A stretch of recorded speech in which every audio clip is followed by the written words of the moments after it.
We thought we'd just show you around our shop. You're in a Richard Petty Museum here. There's a bunch of cars that we've collected over a period of time. And Dale Inman, my crew chief all those years, he's the one that thought he was a big mechanic and all that stuff. But anyhow, he's the one that worked on all the cars and stuff. My brother built the engines, so it was really a family. He's my cousin, so it was really sometimes. A family. What? We're cousins sometimes. Sometimes, if he behaves himself, it's okay. But anyhow, and so again, we just want to show you around, see some of the cars that we've been fortunate enough to win races with, and some of them we lost races with. So we're going to give you a little bit of history and let you go from there. All right, this is the car that we won Daytona with in 1966, and then in '67, you remember we started with another '67 in Daytona. Basically the same kind of car, just a car little bit of grill difference in the tail lights. '66 and put a '67 grill in it. Yeah. And we won 27 races with it that year, so it was just unbeatable car for some reason. Then even the next year, in '68, we ran it 4 races and won 2 of those races with the car. Yeah, so it won races in 3 different series. Yeah. And what a workhorse it was. And I was just lucky I didn't wreck it. I was how good a driver I was, right? Yeah. Yeah. Tell about how good I had it driving at Asheville Weaverville that day. I guess we wrecked it, tore it up, but never really bad, because at one time we won 10 races in a row, so that means we wasn't really beating the car up very bad. And it finally had a nickname of Old Blue. Yeah. And they'd say, well, here comes Old Blue. And of course, it was winning 10 in a row was big, and then just winning 27 races in 1 year out of 48. Yeah, that's pretty good. But I think after we run the 10th race, I think Plymouth brought us up to New York City, and they might have took you up. I think I'm still here working. Okay. And we're trying to. You must not have done a good job, because we lost the 11th race. Okay. Yeah, but and we probably wasn't good enough to win the race. But somebody had wrecked in front of us, and he got into the wall getting through, and it tore this door completely off.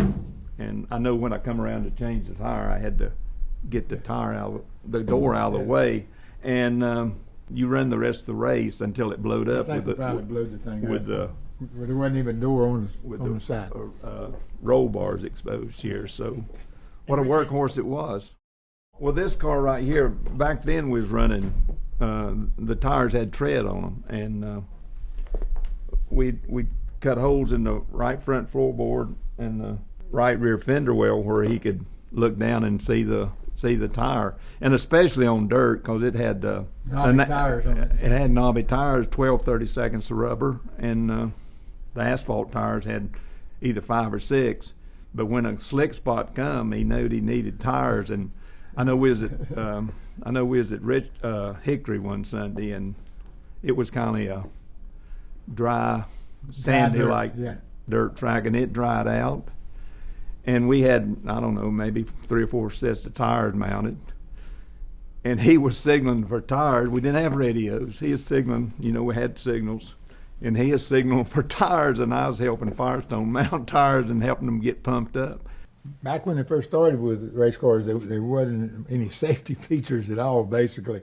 The first race, I think, it had a bench seat in the car, had a seat belt, and had a helmet, and that was the safety deal. Then over a period of time, they started putting roll bars, started doing the different deals. And this is the kind of a seat, finally took the bench seat out, and they just got a seat out of a pickup truck or something and put in there, and you just had a rod on that side there just to keep you from sliding over. It wasn't really the safety part, except that if you run down in the corner and you didn't have something, you'd slide over, and you had to have something to keep you in the seat. So now they got cocoons all the way around. They got radios. They talk to people. They got air conditioning. They're really in a capsule now, which is really, really good. We had a good year in '67, pretty good year in '68, and then we was working for Chrysler Plymouth at that particular time, and we heard that in '69 Dodge was coming with a nose and a big wing on the back of the car and all that kind of stuff. So, we go to get ready for the next season, and this is '68, I guess, and we're getting ready for '69. And we go to Detroit. We go in and talk to the Chrysler people or the Plymouth people, and say, okay, are we going to get a wing and a nose and all that? And they said, well, you're winning most of the races anyway. You can just stay where you're at. And I said, no, I got just give me a Dodge. That's okay. No, we can't give you a Dodge because you're a Plymouth man. So okay, if you're not going to do that, I'm going to go across the street and talk to Ford. And they said, yeah, go ahead. We went same day. We went all the way to the top, talked to whoever the big guy was up there, and walked out that day with a deal for Ford for '69 because they had a fastback car, a little bit of a nose on the car, so they were getting ready for the Aero Wars, more or less.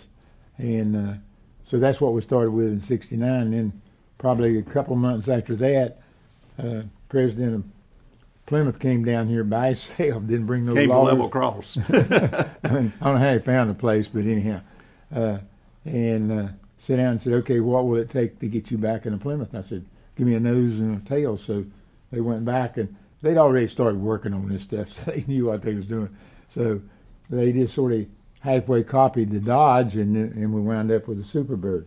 And the first time we run the things, I think, was at Riverside or somewhere on the road course, and it was just, the nose was about 5 miles longer than what it was. Took me a little while to get used to that. But then we went to Daytona, and we had two cars. Pete Hamilton was driving one of our cars, and I was driving the other. And the race started, and I had trouble right early in the race, and Pete went ahead and won the first race with the Superbird.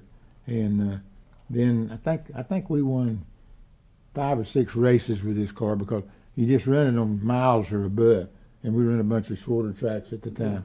And Pete went on and won a couple of races at Talladega with a car, and like I say, I think we won 5 races with it. So it was a good car. It was well worth the trade to go back, and then we were just using the Plymouth Coupe and stuff on all the rest of the racetracks. So We knew it was a good car, and it was a little bit like he said. They copied the Dodge, and the Dodge was good, but they improved this one a little bit. And of course, these things right here, back then our travel was when the tire hit the fender, and now they don't move 1/8 of an inch. If they move over 1/4 of an inch, it's too much, I guess. And this was for tire clearance, and of course it let air out from under the front end and all the stuff. But it was just a race car built by the factory. It was built from the factory for a race car, and then once they got to the racers, they made a real race car out of it. So they had to outlaw it because it was just so superior to any other competition out there. Out of turn number 4, Richard Petty holding on to that lead like a hammerhead shark. Here he comes, coming down, seeking out. And is he slowing down? Is he running out of fuel? He's coming across the line slowly, but he takes the checkered flag.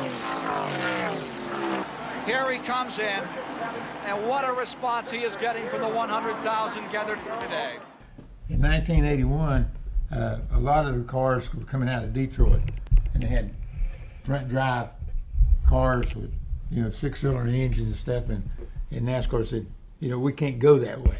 So they come back and say, okay, well, this is what we're going to do. We're going to give you a car with 10-inch wheelbase, 4 coil springs. It's got to weigh 3,400 pounds or whatever. And so they made a NASCAR chassis. But at that time, the cars were pretty stock as far as the bodies and stuff is concerned.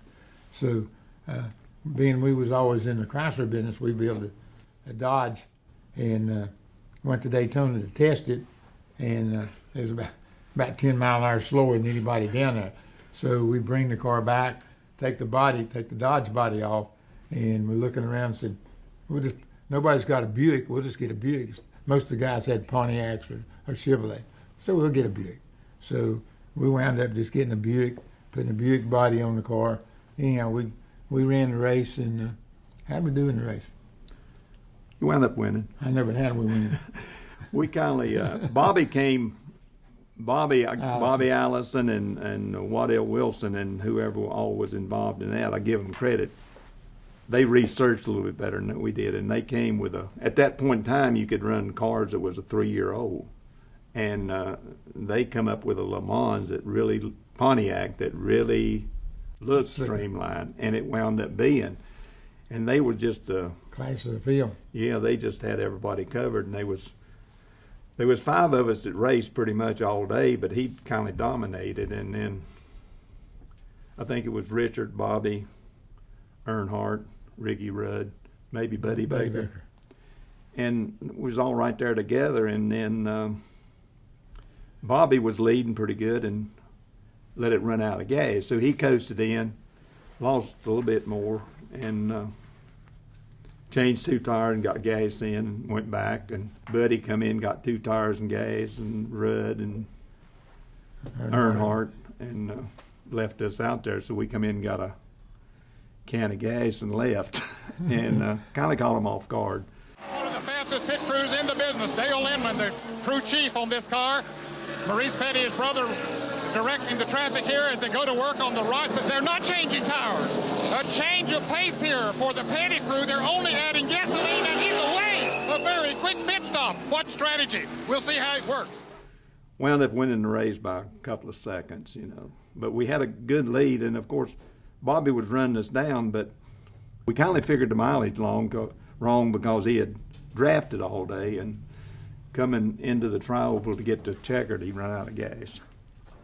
That we got the flag. But we got the checkered flag, and I think Bobby's still mad at us over that. Yeah, nobody ever knew we ran out of gas because we coasted around, had just enough to crank it up and pull it up into the winner's circle. So nobody ever said about it. We didn't want it.